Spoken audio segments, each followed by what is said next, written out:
यार सभी साथियों का आपके अपने YouTube चैनल के ऊपर स्वागत करता हूं। आज अपन डिस्कस करने वाले हैं वापस से अपना जो पहले से टॉपिक स्टार्ट कर रखा था, tool and technique PG level का जो पोर्शन है, जिसमें से खास तौर से जो टॉपिक अभी चल रहा है वो है माइक्रोस्कोपी। तो माइक्रोस्कोपी से कौन से क्वेश्चंस है जो हमेशा एग्जाम में रिपीट होते हैं, उन्हीं के रिगार्डिंग अपन बेस्ट जो क्वेश्चन का कलेक्शन है उनके बारे में डिस्कस कर रहे हैं। और ये क्वेश्चन जो आपको बुक के जो अभी PYQ बुक है विद सॉल्यूशन आ रही है RPSC की, उसी के लास्ट के अंदर आपको ये क्वेश्चन है वो भी मिल जाएंगे। तो अभी आपने क्वेश्चन सॉल्व किए हैं तो आपको उस टाइम पे भी इजी रहेगा कि कौन से क्वेश्चंस को कैसे पढ़ना है, क्या समझना है। पहला क्वेश्चन अपन देखते हैं 11 नंबर का। Which of the following is most common stain? ऐसा कौन सी डाई या स्टेन है जो मोस्टली जो है वो लाइट माइक्रोस्कोपी के अंदर यूज में ली जाती है फॉर विजुअलाइजिंग सेल। अब यहां पर देखो, इन्होंने ना तो ये दिया है कि प्लांट सेल और ना ही इन्होंने ये दिया है एनिमल सेल। तो यहां पर जब एनिमल सेल की बात आती है, अगर नाम नहीं दिया है तो यहां पर अपन बात करेंगे नॉर्मल जो एनिमल सेल है, ब्लड स्मीयर हो सकता है, ब्लड की कोई परत हो सकती है, या ब्लड सेल हो सकता है, कोई एनिमल टिश्यू एंडोथेलियल सेल्स वगैरह कोई भी सेल्स हो सकती है, टिश्यू हो सकता है, सेल हो सकता है। उनको स्टेन करने के लिए मोस्टली जो यूज में आता है वो कौन सा आता है? मेथाइलिन ब्लू यूज में आता है। Methylene blue. मेथाइलिन ब्लू भी अगर आप देखोगे तो खास तौर से जो न्यूक्लिक एसिड है, न्यूक्लिक एसिड को स्टेन करने के लिए यूज में लिया जाता है। ठीक है ना, ये किसको स्टेन करता है? इनमें से सभी कंटेंट में न्यूक्लिक एसिड को ये क्या करता है? स्टेन करता है। तो सेल को विजुअलाइज करने के लिए मोस्टली जो है मेथाइलिन ब्लू जो डाई है वो यूज में ली जाती है। ये एक प्रकार के आप देखोगे, ये जो डाई है वो कैसी है? बेसिक प्रकार की डाई है। बेसिक प्रकार की डाई है, इसका मतलब इनके ऊपर चार्ज जो है वो कैसा होता है? चार्ज पॉजिटिव प्रकार का चार्ज है इनके ऊपर पाया जाता है। अब पॉजिटिव चार्ज यदि इनके खुद के कणों के ऊपर है तो ये कौन से प्रकार के मॉलिक्यूल के साथ में जाके बाइंड होंगे? नेगेटिव जो है, नेगेटिव चार्ज के जो मॉलिक्यूल है उनके ऊपर जाकर क्या होते हैं? ये जुड़ते हैं और वो विजुअलाइज शो करते हैं। तो नेगेटिव चार्ज में से जैसे अपन बात करेंगे न्यूक्लिक एसिड है, वो भी कैसा है? नेगेटिव। DNA है, RNA है, ये सभी कैसे होते हैं? नेगेटिव होते हैं। तो इनके विजुअलाइज करने के लिए मोस्टली यूज में ली जाती है मेथाइलिन ब्लू। क्रिस्टल वॉयलेट अगर आप देखोगे तो क्रिस्टल वॉयलेट जो है कहाँ पे यूज में आती है? ग्राम स्टेनिंग के अंदर। ग्राम स्टेनिंग किसकी? ग्राम स्टेनिंग बैक्टीरिया की। बैक्टीरिया की जो ग्राम स्टेनिंग मेथड है उसके अंदर क्रिस्टल वॉयलेट जो है वो यूज में लिया जाता है। अगर यहाँ पर इन्होंने प्लांट सेल दिया होता, यहाँ पर विजुअलाइज प्लांट सेल, अगर केवल प्लांट सेल दिया होता कि विजुअलाइज प्लांट सेल को विजुअलाइज करने के लिए कॉमन डाई कौन सी यूज में ली जाती है, तब आपका आंसर क्या था? सैफ्रेनिन। ठीक है ना, सैफ्रेनिन के कारण से आप प्लांट टिश्यू जो भी अपन लैब वगैरह के अंदर परफॉर्म करते हैं प्रैक्टिकल वगैरह, तो उसमें देखा होगा आप लोगों ने कि इसके कारण से जो रेड कलर या पिंक कलर का जो है वो स्पेसिमेन जो है वो दिखाई देता है, क्योंकि जो प्लांट की जो सेल वॉल होती है, खासतौर से सेलुलोज की जो सेल वॉल बनी होती है, ठीक है, वो किसको स्टेन, वो कौन से मॉलिक्यूल को लेती है? सैफ्रेनिन को लेती है। तो सैफ्रेनिन है प्लांट सेल की जो सेल वॉल होती है उनको ज़्यादा जाके स्टेन करती है, तभी प्लांट की सभी सेल्स वो क्लियरली आपको विजुअलाइज होती है। ठीक है, तो ये पहला क्वेश्चन था जिसका आंसर होगा बी ऑप्शन। अगला क्वेश्चन इसमें देख लेंगे, थोड़ा सा एक बार देख लो, चाहे डिस्क्रिप्शन में देखो तो कंटेंट वही है। Methylene blue is commonly use to stain cells and tissues providing contrast for visualising cells structure particularly the nucleus.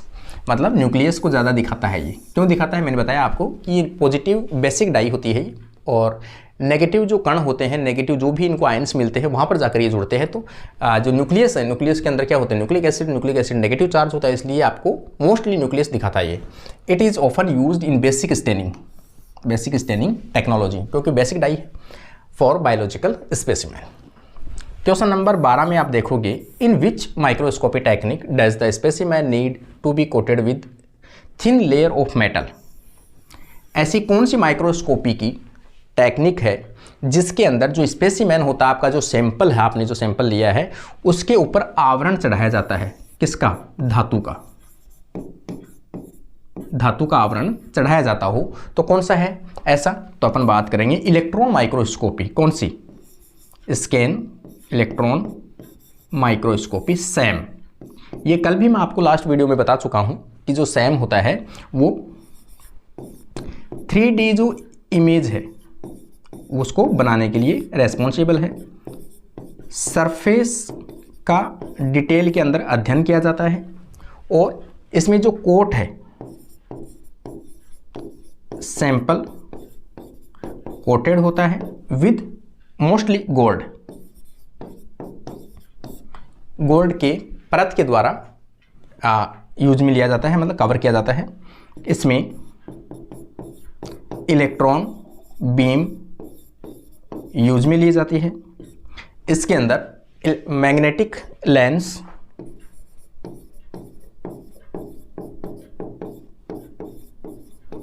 Use में लिया जाता है। तो ये इससे रिलेटेड, किससे रिलेटेड है ये? Scan electron microscopy. Scanning electron microscopy किसी भी सैंपल के सतह को ये क्या करता है, उसकी डिप्थ को, सतह के जितने भी ऊपर नीचे सभी जो स्ट्रक्चर है आपकी अच्छे से दिखाई देती है ये सैम के द्वारा। तो सैम के अंदर पहला ये ऑप्शन है, स्कैनिंग इलेक्ट्रॉन माइक्रोस्कोपी के अंदर क्या किया जाता है? कोटेड किया जाता है। किससे? मेटल की सहायता से। तो पहला राइट आंसर आ जाएगा ए ऑप्शन।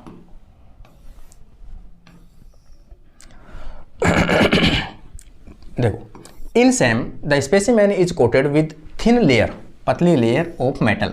किसकी बनी होती है? मोस्टली जो गोल्ड होता है उसकी परत के द्वारा इसको ढका जाता है।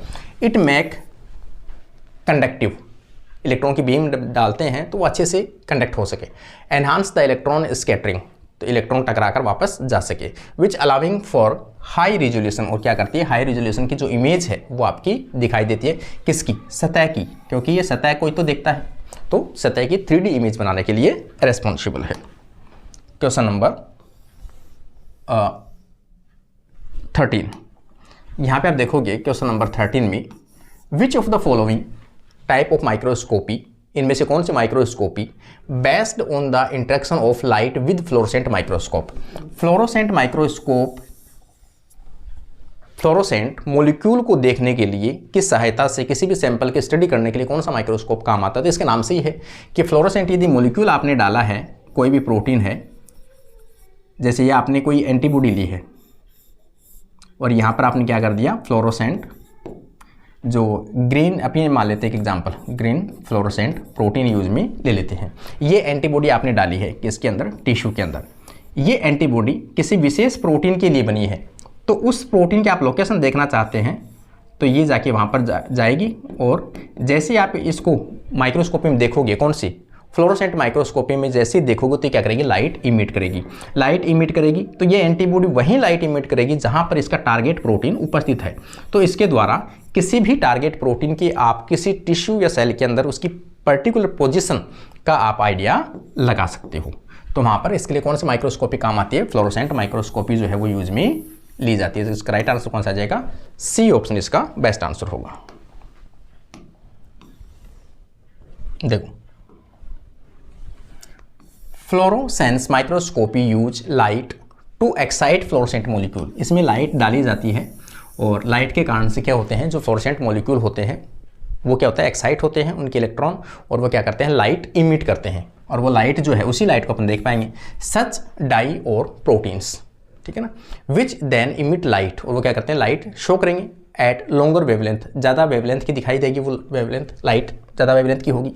This allow visualise of a specific component with in the cell, किसी भी पर्टिकुलर सेल के अंदर जिस मॉलिक्यूल को, जिस प्रोटीन को, जिस चीज़ को आप देखना चाहते हो वो आपको वहाँ पर दिखाई देगी with high sensitivity and specificity, मतलब पर्टिकुलर और एक अच्छी लोकेशन के साथ में आपको क्लियरिटी वहाँ पर दिखाई देती है।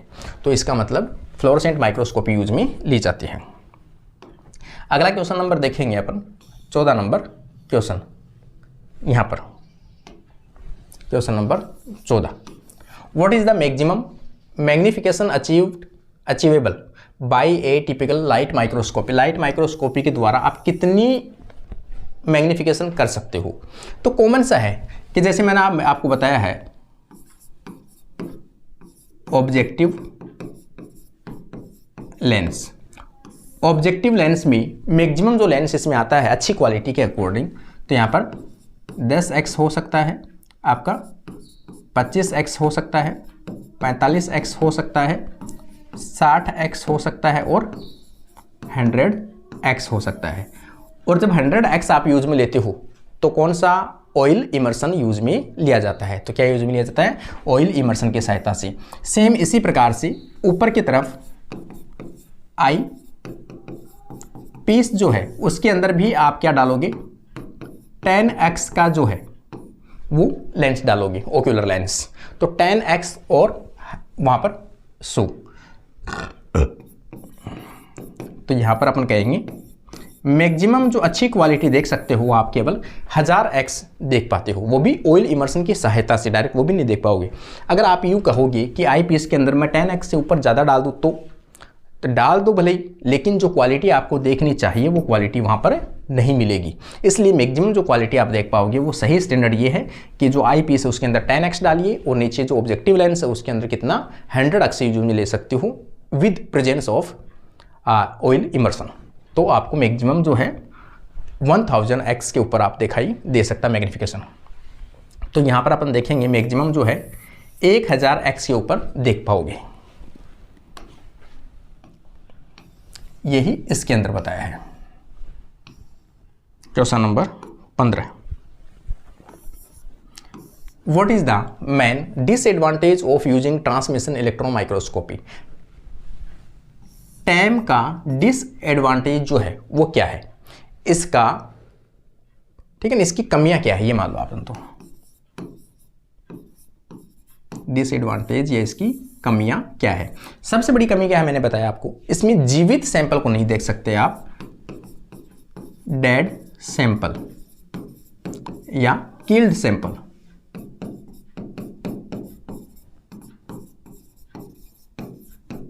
किल्ड सैंपल को ही आप इसमें देख पाते हो, तो इसका सबसे बड़ा है।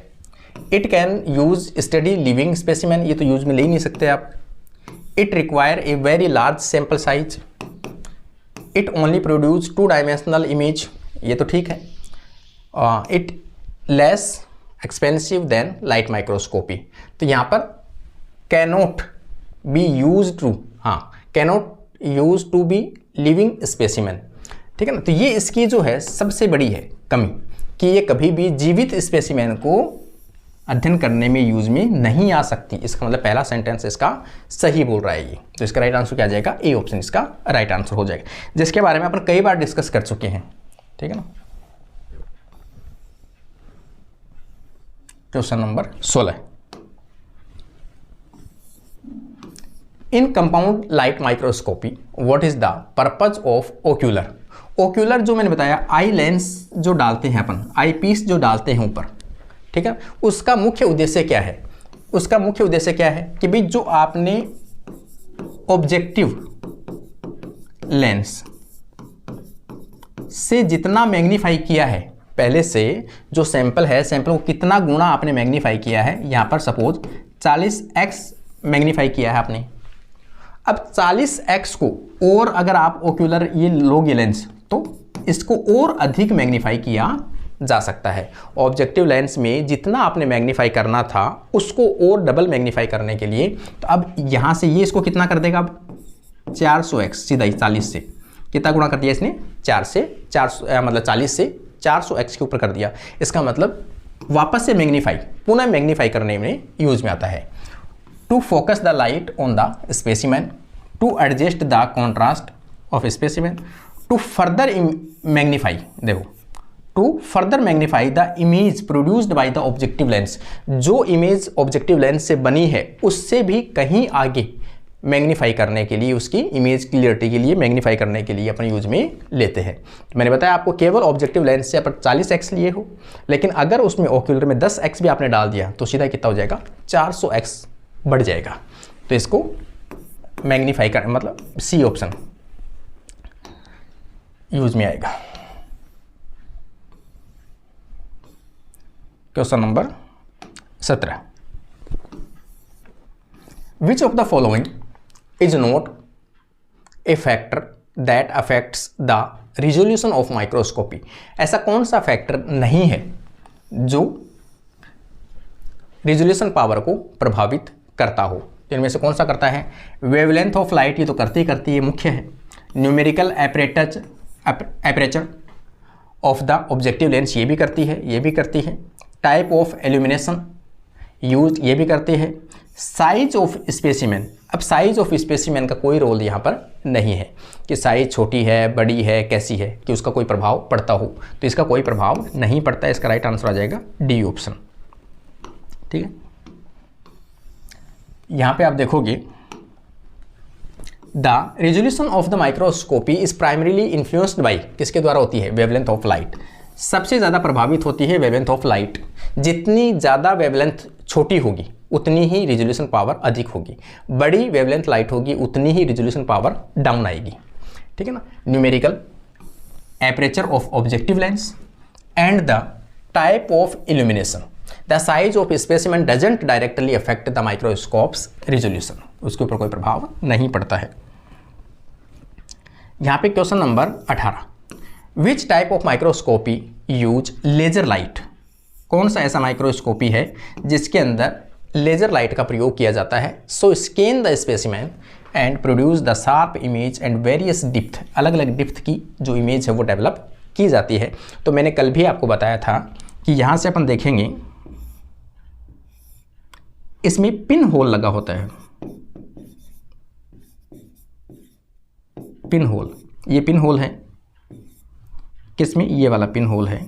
इसमें से आपने लेज़र लाइट डाली, इनमें से कुछ विशेष लेज़र लाइट को ही ये क्या करता है? अलाउ करता है।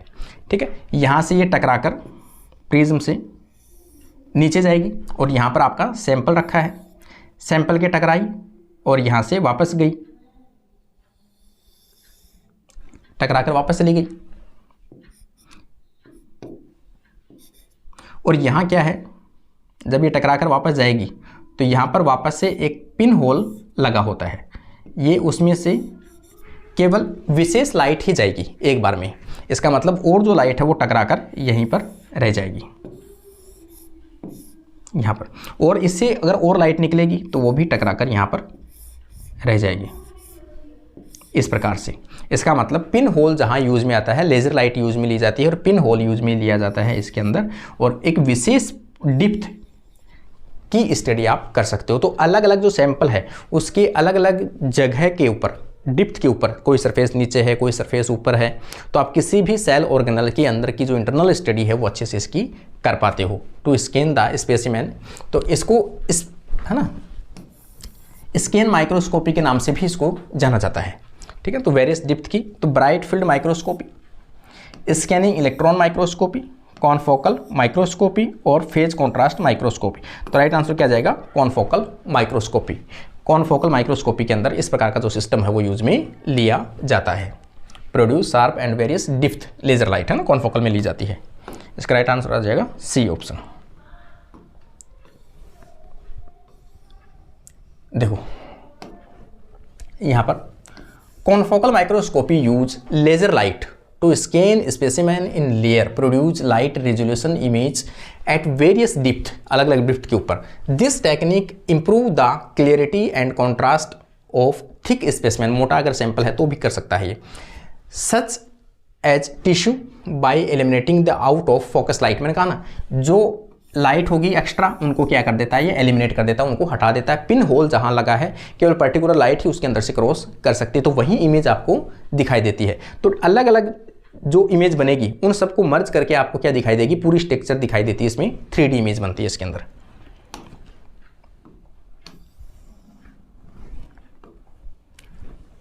Question number 19, which of the following is an advantage of scan electron microscopy. ठीक है ना, जो सैम है उसकी एडवांटेज क्या है over the transmission electron microscopy? Time की बजाय, है ना, टैम की बजाय सैम की एडवांटेज क्या है? SEM can visualise their internal structure of cell, वो तो टैम करता है। SEM does not require the specimen to be slide, हाँ ये जरूर इसका फायदा है कि सैम के अंदर जो सैंपल आप यूज में ले रहे हो उसको कटिंग करने की आवश्यकता नहीं है, आपको स्लाइस बनाने की आवश्यकता नहीं है, उसकी स्लाइड कटिंग करने की आवश्यकता नहीं होती, जबकि टैम के अंदर कटिंग करनी ही पड़ती है आपको, ठीक है ना। तो SEM does not require the specimen to be slide बनाने की आवश्यकता नहीं पड़ती है। तो इसका राइट आंसर क्या आ जाएगा, बी ऑप्शन आ जाएगा। SEM has higher magnification than TEM, SEM produce image with high resolution than TEM. लेकिन ये जो सेंटेंस है ये सही है इसका, क्यों? क्योंकि एकदम परफेक्ट बोल रहा है, not required the specimen slide, इसको स्लाइस कटिंग करने की आवश्यकता नहीं पड़ती है। इसमें भी हाँ बी दिया है ना। देखो इसमें देखेंगे अपन, SEM is use to observe the surface of specimen, किसी भी सैंपल की सतह की स्टडी करने के लिए अपन सैम को यूज में लेते हैं। Does not require thin section, उसे कटिंग करने की आवश्यकता नहीं है। लाइक एज द टैम, जैसे टैम के अंदर कटिंग करनी पड़ती है। This makes SEM more suitable, क्या suited for the imaging topography, सतह की जो स्ट्रक्चर है उसे topography of specimen such as the surface feature of the cells and tissues, cell और टिश्यूज की सतह का अध्ययन इसके द्वारा किया जा सकता है। What is the purpose of the stage of microscopy, microscopy के अंदर जो स्टेज लगी होती है उसका मुख्य काम क्या है? तो मुख्य काम सीधा सही है कि भाई आपने जो सैंपल रखा है उसको एडजस्ट कर सकते हो, ठीक है ना। लेंस के, ऑब्जेक्टिव लेंस के ऊपर नीचे, मतलब साइड में, लेफ्ट राइट, आप इधर उधर किसका आ सकते हो। तो इसका बेस प्रोवाइड करवाना है स्टेज का ना। To hold and move the objective lens, इसका मतलब ही नहीं ये कैसे हिलाएगा, स्टेज अलग है। To eliminate the specimen, to hold the specimen, हाँ ये ठीक है, स्पेसिमेन को पकड़े रखता है, ये क्लिप लगी रहती है। In place while the it being viewed, जब आप उसे देख रहे हो तो उसको वो स्टेज प्रोवाइड करवाता है ना, एक बेस प्रदान करता है। तो इसका राइट आंसर क्या जाएगा, सी ऑप्शन इसका बेस्ट आंसर होगा।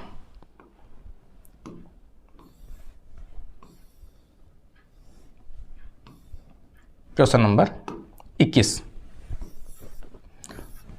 What is the type of microscopy would be the most appropriate for visualising distribution of specific protein in a protein in a living cell. किसी जीवित कोशिका के अंदर कोई एक प्रोटीन है जिसको आप क्या देखना चाहते हो, उसकी लोकेशन देखना चाहते हो कि ये कोई सेल है और इसके अंदर मुझे ये पर्टिकुलर जो प्रोटीन है ये प्रेजेंट पता होनी चाहिए कि मैं ये प्रोटीन कहाँ पे उपस्थित है, इसकी लोकेशन देखना चाहता हूँ। तो कौन सी इलेक्ट्रॉन माइक्रोस्कोपी यूज में ले सकते हो? वैसे देखा जाए तो सबसे बेस्ट जो है वो फ्लोरोसेंट जो माइक्रोस्कोपी है वो यूज में ले सकते हो।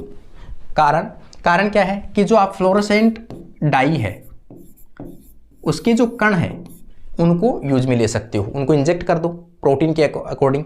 या फिर मैंने अभी भी बताया था आप एग्जांपल कि एंटीबॉडी स्पेसिफिक एंटीजन के अगेंस्ट में, और यहाँ पर क्या है फ्लोरोसेंट एक कण लगा दो और ये जो फ्लोरोसेंट कण है ये एंटीबॉडी है, ये इस टिश्यू के अंदर इंजेक्ट कर दो और ये जो एंटीबॉडी है ये अपने एंटीजन स्पेसिफिक पे ही बाइंड होगी। तो जिस प्रोटीन को आप देखना चाहते हो ये वहाँ पर ही जाकर क्या होगी, बाइंड होगी, यहाँ पर बाइंड होगी।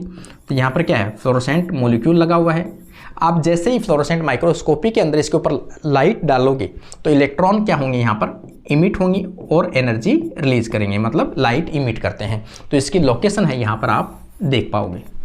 तो इसका मतलब किसी पर्टिकुलर प्रोटीन का अध्ययन करने के लिए लिविंग सेल्स के अंदर कौन से माइक्रोस्कोप का यूज में लोगे आप, फ्लोरोसेंस माइक्रोस्कोपी जो है वो मोस्टली यूज में ली जाएगी।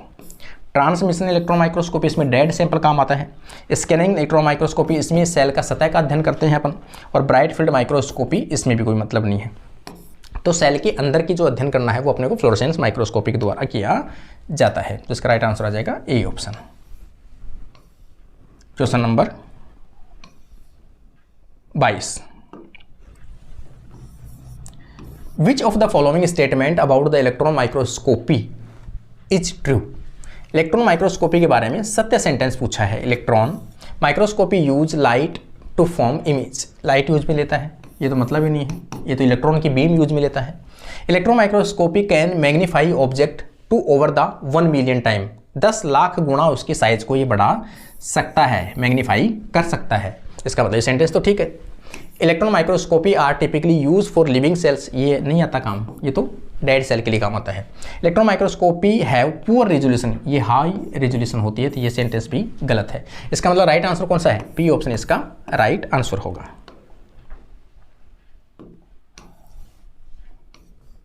देखो इसी के अध्ययन के लिए इलेक्ट्रॉन माइक्रोस्कोपी जो अपन देख रहे हैं, इससे electron microscopy can achieve the high resolution, high magnification power and resolution than light microscopy, enabling the visualisation of object at the nanometer scale. Nanometer scale के अंदर किसी सैंपल की ये क्या कर सकता है, मैग्नीफाई कर सकता है, मतलब नैनोमीटर का जो कण है वो भी आपको दिखा सकता है। सच एज वायरस दिखा सकता है आपको, और स्मॉल जो सेल ऑर्गेनेल्स वो दिखा सकता है। आपके जो मॉलिक्यूल्स होते हैं, मॉलिक्यूल की जो स्ट्रक्चर होती है वो भी दिखा सकता है। मॉलिक्यूलर स्ट्रक्चर मतलब डीएनए, आरएनए, प्रोटीन वगैरह। अगला क्वेश्चन अगर आप देखोगे यहाँ पर, question number 23, which of the following is a limitation of fluorescence microscope. Fluorescence microscopy की जो कमियां हैं, लिमिटेशन है, वो क्या है? ठीक है, it can only be used with living cell, it require the specimen to be coated with the metal layer, it has limited depth of penetration. हाँ, ये जरूर इसकी कमी है भी, कि अगर मान लो आपने कोई सैंपल मोटा ले लिया, ठीक है ना, ये एक इतनी मोटी स्लाइड है, ये आपने ले ली है, और यहाँ पर कोई प्रोटीन है, इस प्रोटीन की आप लोकेशन देखना चाहते हो, आप कैसे देखोगे? सेम आपने डाल भी दिया, एंटीबॉडी भी डाल दी, और ये एंटीबॉडी यहाँ पर आके जुड़ भी गई, फ्लोरेसेंट मॉलिक्यूल भी जुड़ गया और लाइट भी इमिट कर दिया, लेकिन इसके ऊपर टिश्यू की लेयर इतनी ज़्यादा है कि यहाँ तक इसकी लाइट जो है वो आपको दिखाई नहीं देती है। जितनी ज़्यादा पतली थिन स्लाइड होगी, सेक्शन होगा, पतला सेक्शन होगा, तभी ये जो माइक्रोस्कोपी है वो काम कर सकती है, तभी आपको दिखाई देगा। अदरवाइज मोटा अगर आपके पास में सैंपल है और नीचे की तरफ कोई प्रोटीन हो, ऐसी कोई चीज़ हो, तो आप उसको इस माइक्रोस्कोपी में पॉसिबल नहीं है कि आप उसे देख पाओ। It cannot be use to observe small molecules. ठीक है, तो ऑप्शन क्या है? सी दिया है इसमें, है ना। हाँ, it has limited depth of penetration, ज़्यादा अंदर के जो प्रोटीन कंपोनेंट है उनको आप नहीं देख पाते हो। Question number 24, what is the primary purpose of using oil immersion. Oil immersion का मुख्य काम जो है वो क्या है? कई बार क्वेश्चन आ चुका है ऑयल इमर्सन का। ठीक है, तो ऑयल इमर्सन का क्या है? किसके बीच में रखा जाता है? जो सैंपल है प्लस आपका ऑब्जेक्टिव लेंस है, दोनों के बीच में ड्रॉप जो है वो डाली जाती है, और वो क्या करता है, जो न्यूमेरिकल एपरेचर है उसको बढ़ा देता है। और न्यूमेरिकल एपरेचर जैसे जैसे बढ़ेगा वैसे वैसे जो आपकी रेजोल्यूशन पावर है वो क्या होती है? बढ़ती है। ठीक है ना। तो यहाँ पर अपन देखेंगे to increase the light intensity, to increase the numerical aperture, ये न्यूमेरिकल एपरेचर को बढ़ाता है। टू रिड्यूस द कॉन्ट्रास्ट, ये तो मतलब नहीं है। टू डिक्रीज द मैग्निफिकेशन, ये भी मतलब नहीं है। तो इसका राइट आंसर क्या जाएगा? बी ऑप्शन राइट आंसर होगा। Explain, oil immersion increase the numerical aperture preventing the light from the scattering at is the passing through the air or into the lens। ये क्या करता है? लाइट जो साइडों में जाने वाली है उन साइडों में लाइट जाने वाली को क्या करता है? रोकता है, और लाइट को क्या करता है? अपने सैंपल के ऊपर फोकस करता है, या फिर अपन कहें सैंपल से ऑब्जेक्टिव लेंस के अंदर फोकस करता है, जिसके कारण से आपको जो सैंपल है वो एकदम अच्छे से क्लियर दिखाई दे सके और न्यूमेरिकल एपरेचर को बढ़ाता है।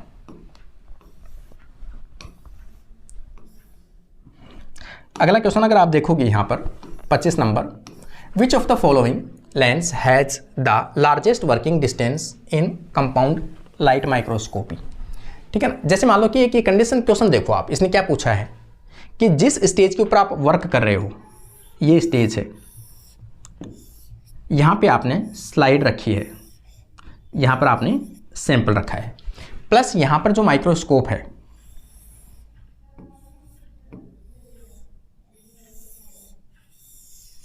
यहाँ पे, और इसमें क्या है?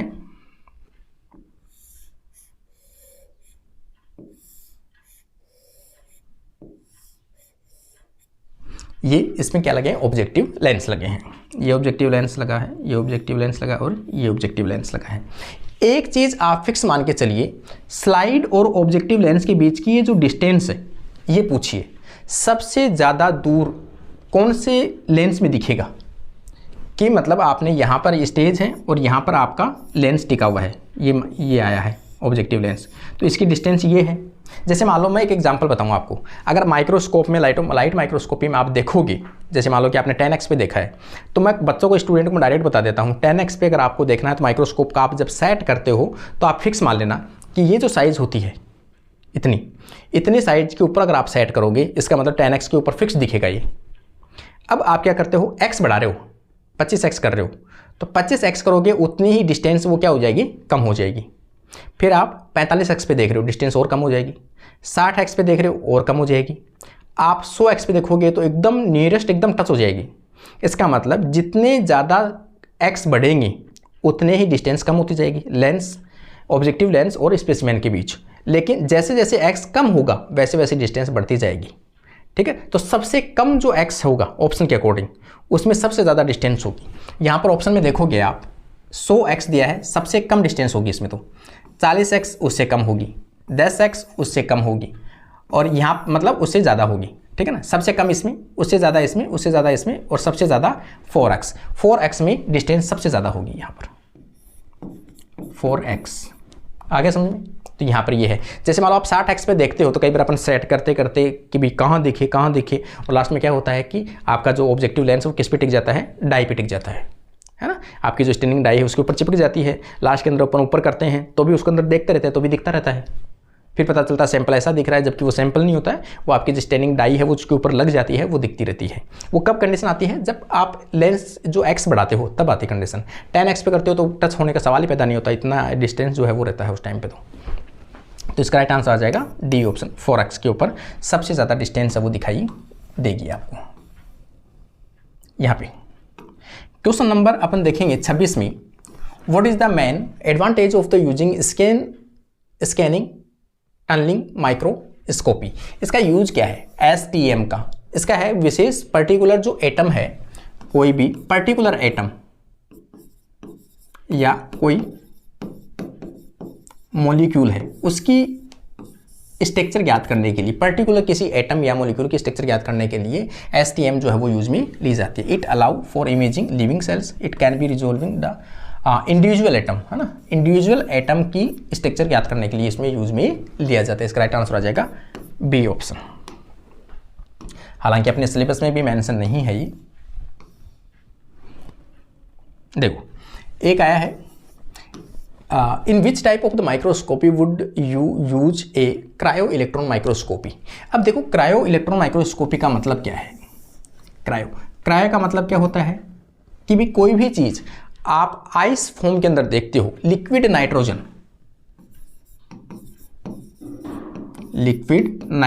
की फॉर्म के अंदर देखते हो, जिसे अपन ड्राई आइस के नाम से भी जानते हैं। और यहाँ पर आप देखोगे जो लिक्विड नाइट्रोजन है उसका जो टेम्परेचर है -196 डिग्री सेल्सियस होता है, -190 डिग्री सेल्सियस। इसके ऊपर जिस सैंपल को आप देखना है उसको पहले क्या करोगे, इसके अंदर रखोगे, उसको फ्रीज करोगे आप। फ्रीज करने के बाद में आप उसको देख पाते हो किस माइक्रोस्कोपी के द्वारा, क्रायो इलेक्ट्रॉन माइक्रोस्कोपी के द्वारा आप किसी भी सतह को आप देख पाते हो उसको फ्रीज करके। ठीक है ना, फ्रीज करके मतलब लिक्विड नाइट्रोजन के अंदर करके -190 डिग्री सेल्सियस के द्वारा। To observe the surface of topography of cells to study the protein in their native state. हाँ ये जरूर ठीक है इसकी, किसी भी प्रोटीन को जिस पोजीशन में है वो उसको उसी की पोजीशन के अंदर देखना, क्योंकि इसमें आपने फ्रीज कर दिया कोई चीज़ को, तो फ्रीज कर दिया तो क्या हो गया, वो जहाँ थी वहीं की वहीं जम गई वो। अब आप उसकी लोकेशन जैसी है वहाँ की वहाँ देखना चाहते हो। जैसे मान लो कि ये एक अपन बात करेंगे, एक प्लाज्मा मेम्ब्रेन है,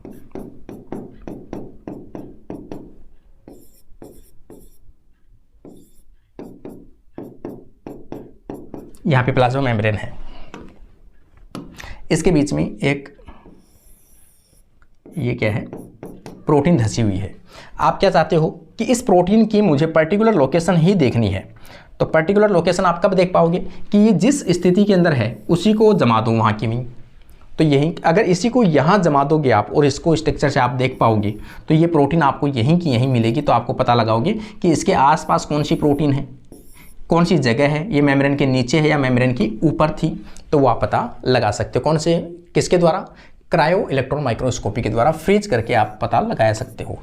तो यहाँ पर to study the their native state without crystallisation, इसको ऐसा नहीं क्रिस्टलाइजेशन किया है, विदाउट क्रिस्टलाइजेशन आप इसका पता लगा सकते हो। इसका राइट आंसर आ जाएगा बी ऑप्शन। इसको तोड़ने वोड़ने की आवश्यकता नहीं है, जैसी नेचुरल स्थिति में है वैसा वैसा आप इसको देख पाओगे। क्वेश्चन नंबर 28 में which of the following best describe the dark field microscopy.